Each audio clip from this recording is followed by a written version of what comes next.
இயக்குனர் விக்ரம் பால் இயக்கத்தில் அஜய் தேவ்கன், ஜோதிகா, மாதவன் நடிப்பில் வெளியான சைதான் திரைப்படம் முதல் நாளிலேயே பாக்ஸ் ஆபீஸில் மிகப்பெரிய வேட்டையை நடத்திய நிலையில் அதிரடியாக 100 கோடி வசூலை ஈட்டி மிகப்பெரிய சாதனையை படைத்துள்ளது.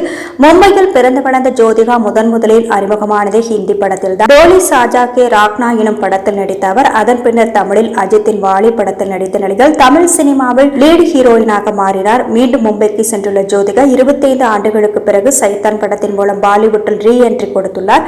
ஜோதிகாவின் பெற்றோர்கள் அக்கா, நக்மா உள்ளிட்டோர் மும்பையில் வசித்து வரும் நிலையில் மும்பையிலேயே தனியாக பல கோடிகளுக்கு வீடு ஒன்றை வாங்கிக் கொண்டு தனது கணவர் சூர்யா மற்றும் குழந்தைகள் தியா மற்றும் தேவ் உள்ளிட்டோருடன் வசித்து வருகிறார்.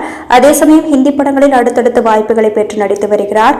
மார்ச் 8ஆம் தேதி மகளிர் தினத்தை முன்னிட்டு வெளியான சைதான் திரைப்படத்தின் ஒட்டுமொத்த பட்ஜெட் 60 கோடி ரூபாய் தான். ஒரே வாரத்தில் சைதான் திரைப்படம் அதிகபட்சமாக 100 கோடி ரூபாய் வசூலை உலகளவில் ஈட்டி படக்குழுவினரை சந்தோஷத்தின் உச்சிக்கு கொண்டு சென்றுள்ளது. பாலிவுட்டில் இந்த ஆண்டு வெளியான படங்களிலேயே லாபகரமான படமாக சைதான் தான் மாறியிருக்கிறது. 200 முதல் 300 கோடி வசூலை ஈட்டும் என எதிர்பார்க்கப்படுகிறது.